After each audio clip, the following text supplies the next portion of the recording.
Australia, the land of dreams, stunning beaches, a relaxed lifestyle and endless opportunities. No wonder why thousands of people pack their bags hoping for a better future. But here's the shocking reality.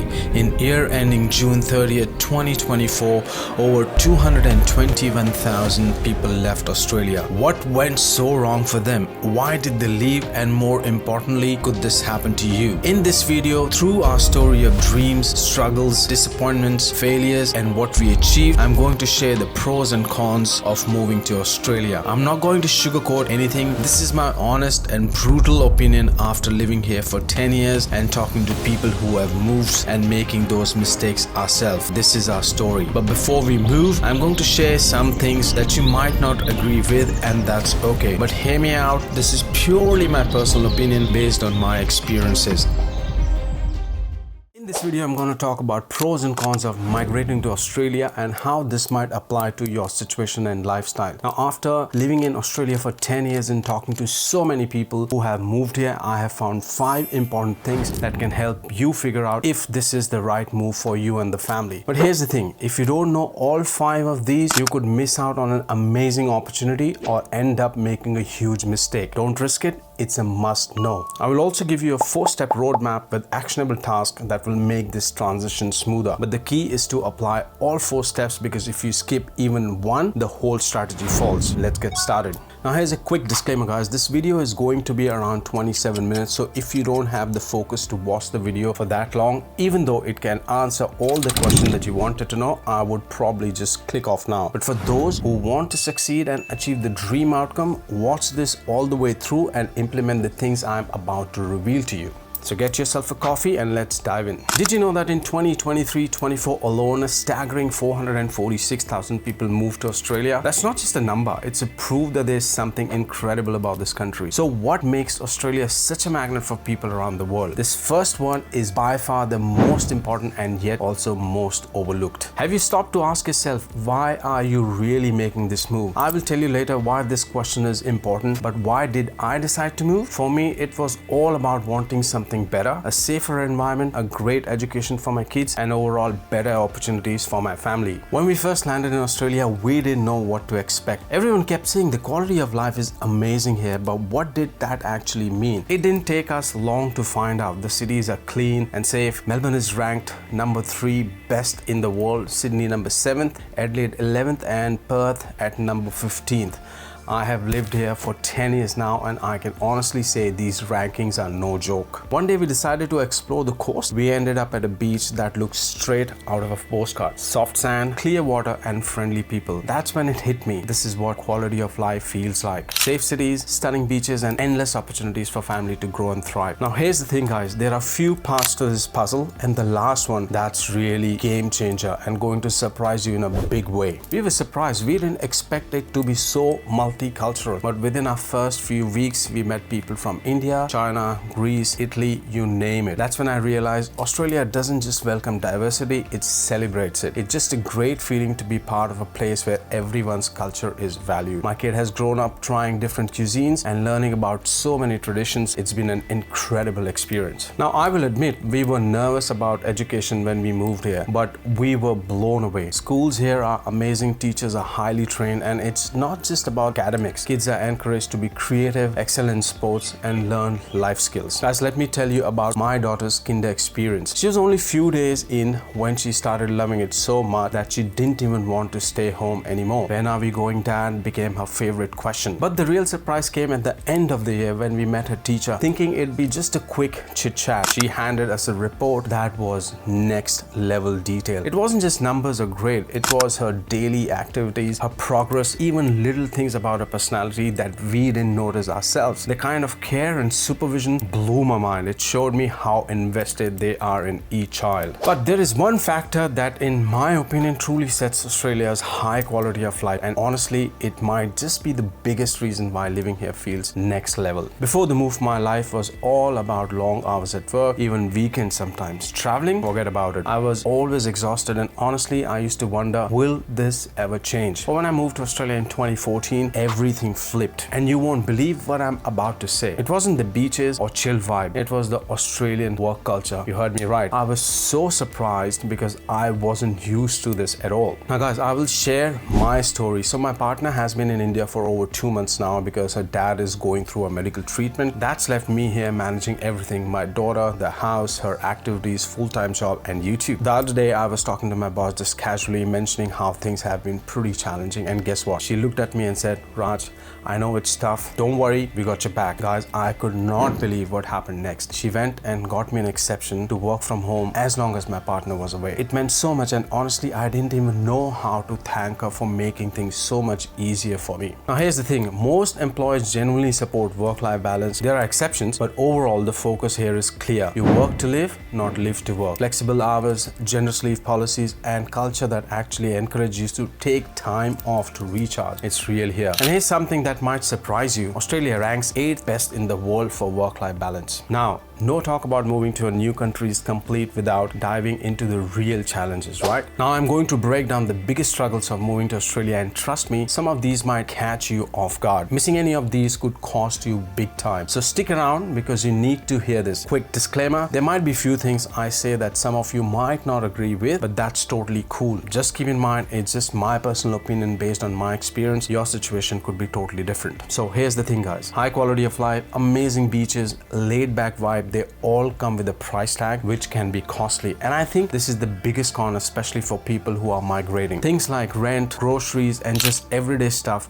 can be way more expensive than you might expect. Cities like Sydney and Melbourne, for example, have crazy high rent prices, and that's not even counting utilities or transportation costs. The numbers are shocking. As of September quarter of 2024, the median weekly rent in Melbourne was $570 and Sydney topping the charts at $775 weekly. In 2014, the average price of petrol was $1.50 per litre. Fast forward to now, $1.94, and at times it crosses $2 per litre. So generally, the cost of living here is pretty high. Now, this one might surprise you, but ignoring this could be the biggest mistake you make. We made this mistake ourselves. When we arrived in 2014, we had $6,000 in savings. Sounds decent, right? But here's the twist. The money wasn't ours, it was a loan. The clock was ticking and the goal was simple. Find a job before the money ran out. But things didn't go as planned. Days turned into weeks and the job hunt wasn't converting. Our savings were disappearing. To make things worse, in the chaos of packing and moving, we had lost the migration checklist. All critical information that was supposed to guide us, gone. We were at a breaking point, but help arrived. So when you migrate to Australia, an immigration officer is assigned to your case. I traveled to Canberra to meet our immigration officer, but what happened in that meeting changed everything. She handed me a lifeline, important information we had completely overlooked. She explained how we could claim support from Centrelink and access Medicare benefits, programs designed to help migrants like us get through tough times. The moment I got back, we got to work. We opened a bank account, filled out the necessary forms, and submitted our application. Not long after, the first payment arrived, and it felt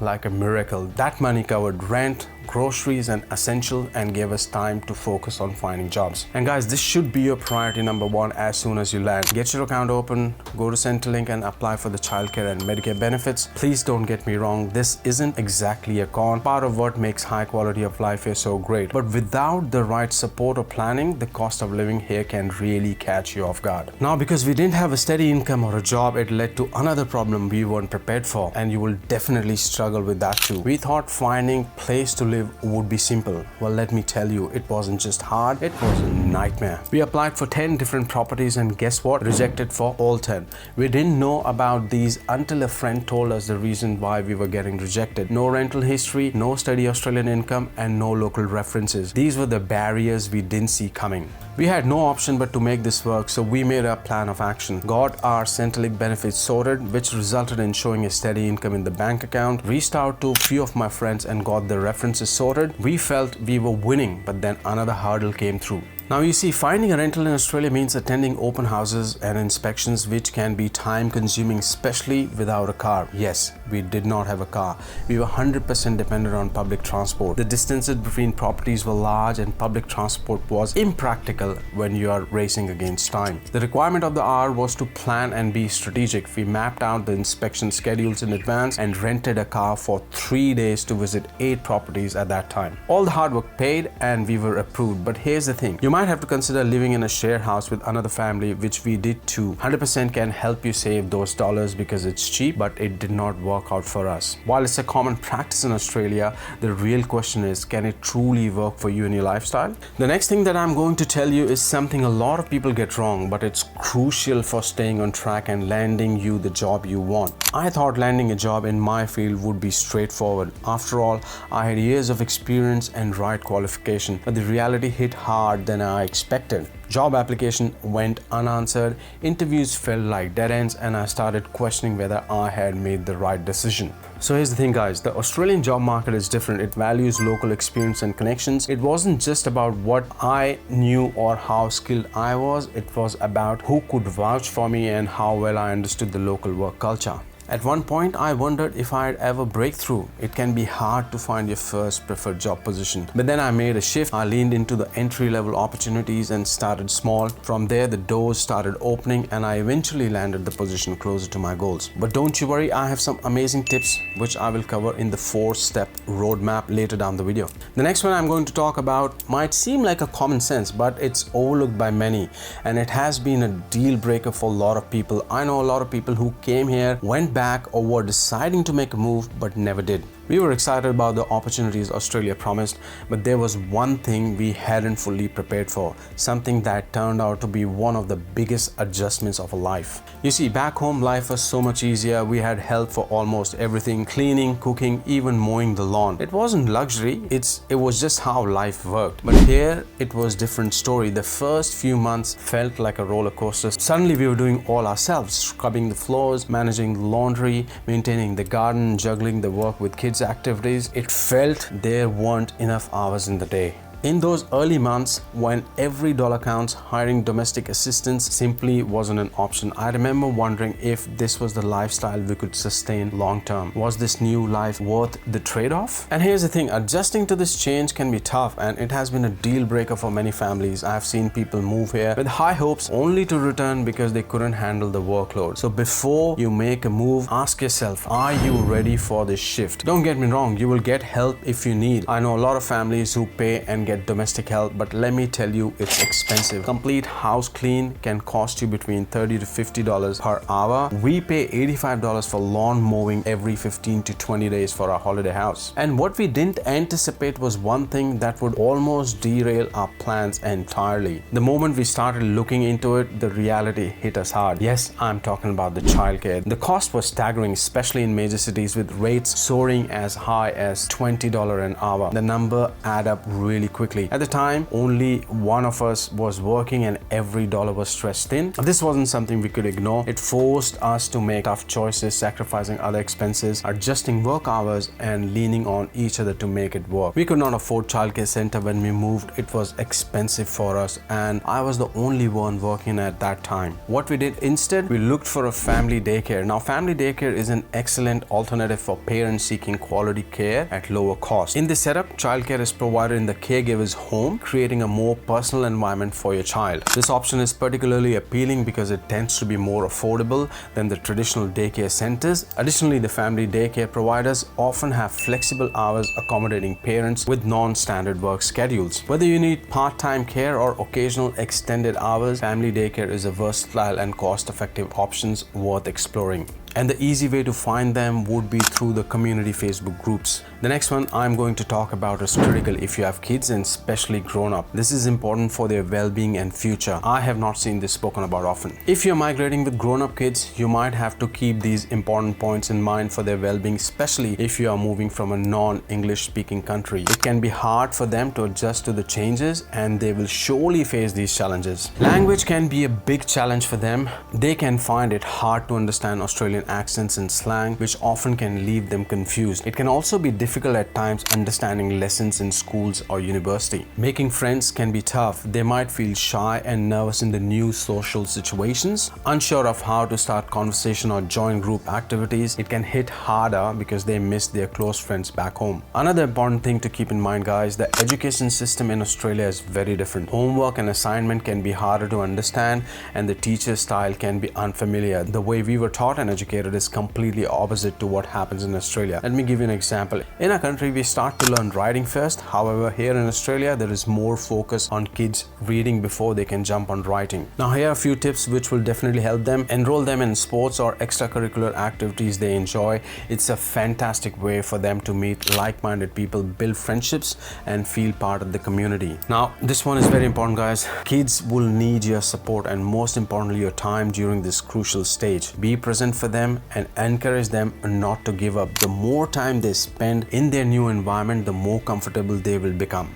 Now, I'm about to reveal something that people usually put off, but it's the reason they feel stuck, and you will go through this. Making friends in a new country might sound simple, but trust me, there's a lot more to it than meets the eye. We were without friends for almost 2 years, and it can be hard. Back home, we used to meet friends every week and at times during the week too. However, after coming here, it was a total shock to the system. Building a social circle can feel a bit tricky at first. People are friendly, but they tend to stick to their own circles, so breaking in takes time. But here's the thing, guys, social media these days have changed everything, and there are a lot of opportunities out there. So I would suggest join local events, example hiking or walking groups on Facebook. It's an easy way to connect and make friends. Your local public library organizes events for all communities. Check that and get yourself enrolled. Join Facebook and community groups to reach out for help. You'll be amazed by how many people step up to help as they have been through similar challenges themselves. Now let's talk about the roadmap. However, before I start, just a quick warning. You need to follow all the steps because if you skip even one, the whole plan could fall apart. Now, I have to tell you this. One day I was heading to work when I noticed a guy who looked completely lost, nervous, fumbling with his bag, dropping things. I walked up to him and asked, "Hey, are you okay? Need any help?" He told me he was on his way to an interview and was already running late. I helped him, and since his interview was near my office, I offered to walk with him. We started chatting, and that's when I learned he was new to Australia. I was curious, so I asked, "What made you decide to come here?" And his answer shocked me, totally shocked me. He said, "Well, everyone was applying to Australia, so I also did." As we talked more, he admitted he used up his entire savings to get the visa and now felt it might have been a mistake. A few months later, I got a call from him, and it was a goodbye call. He had decided to return to his country. He was in tears because he had used all of his savings and left his high-paying job for what? Here's the thing, guys. If your why is not crystal clear, nothing will feel right. No matter how good the quality of life is, you will struggle to feel happy. I would highly recommend figuring out your why before you spend even a single penny on the visa process. Trust me, it will make all the difference. But after you have known what's your why, there's this next step which a lot of people don't devote much time to, and it's absolutely critical. When we moved, we had literally no clue what we are getting into. Don't get me wrong, our why was very clear. But even after knowing our why, we struggled, and this is the biggest mistake people make. And we made it hard for ourselves only because we ignored this next critical step. Do your homework. Research about your visa conditions. Are you restricted or your visa is state sponsored? In our case, it was a state sponsored visa for Canberra. The requirement was I need to live there for 2 years. We didn't know the job market in Canberra is largely focused on government roles, education and research. If your career doesn't align with these fields, finding work can be more challenging. We met a migration lawyer, paid $200 in 2014, huge amount for us at that time, and got the answer to our question. I was free to move around. That's when I started applying for jobs in Melbourne. Now, part 2 can be a bit tricky because it's hard to decide, should I find a job first or find a house to live? We were lucky in a way. We chose Adelaide as our starting point because my brother-in-law was studying there, and I began the job hunt right away. It took me 2 months to finally land a job. Soon after we realized we needed to move to Melbourne, we turned to Gumtree for everything. Finding accommodation, pre-owned cars, you name it. We ended up securing a spot in a share house because it was affordable. But here's the thing, the real struggle is now about to begin. After you have successfully achieved step 1 and step 2 of the roadmap, now the ultimate goal is to find the dream job. However, there are few roadblocks that can totally wreck your dream, and let me explain why I say that. The first one is important, and I made this mistake. We arrived in Adelaide. Now it's a smaller city, and finding a job was tough. My first job was selling car cleaning products as a petrol station, but it wasn't what I wanted, so I quit and started applying for office jobs. Here's where I messed up. My resume had my Adelaide address, but I was applying for jobs in Melbourne. Most employers wanted someone local, so I kept getting rejected. I was stuck and I didn't know what to do. Then a friend saved me. He pointed out the mistake and told me to use his Melbourne address on my resume. Guess what? I got an interview call, cleared the first round. They invited me for a face-to-face interview in Melbourne and I got the job.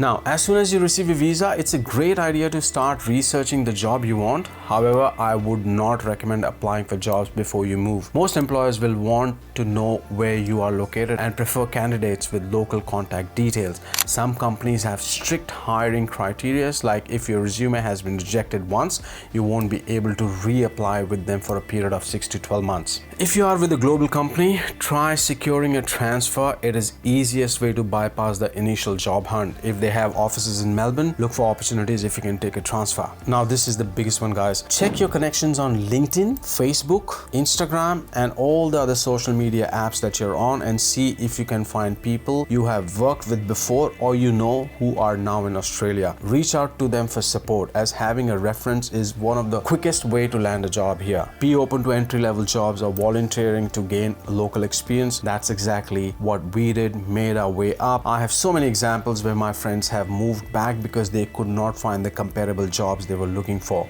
Another tip, make sure you join the community Facebook groups. There are a lot of business owners who are part of this group and are always looking to hire people. This can land you your first job. Might not be the preferred one you like, however, it can kickstart the income that you really need in those early days. Now, let's talk about what you need to do to get the dream job. Now, I'm taking a scenario where you have got your home address and Australian mobile number, you're all settled. First, update your resume. You will also need a cover letter to go with it because in Australia, this is a must. If you have a PDF version of both, even better. Now, here's where it gets exciting. I have shared a link in the description down below with the best job sites in Australia, but let me save you some time giving you the top 3.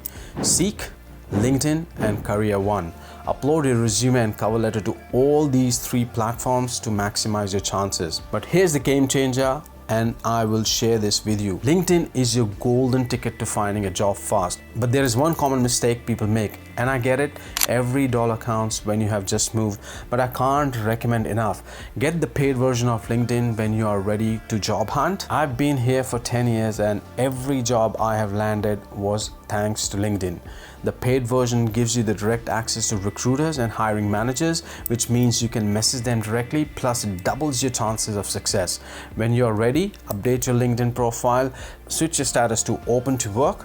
Believe me, this one step can make a huge difference in how quickly you can land a job. It's a small investment, but it's worth every penny when you're starting fresh. Now, after 10 years in this beautiful country, here's what I can say from the heart. I'm so grateful to call Australia my home. This country has given me so much. I came here with just $6,000 and a bag full of dreams, and I can honestly say it was the best decision we ever made. We worked hard, and for the first time, I got the chance to travel. Before moving here, I had never ever left my home country. Australia was my first international trip, and taking that leap of faith changed everything. But let me tell you guys, it wasn't easy. Those early months were filled with frustration, stress, loneliness, and even moments of anger. There were days when I felt like everything was just too much. But we kept going and we made it through. Yes, everything comes with a cost and we have paid ours. Now, life is smoother, and let me tell you, we travel a lot managing our busy schedules. So if we could make it, trust me, you can too. It's a tough road, but the rewards are so worth it. Now, if you're watching this, it means that you're probably planning to move to Australia soon. But before you make the move, check this next video out. It will help you avoid mistakes and save you time, money, and stress. See you in the next one.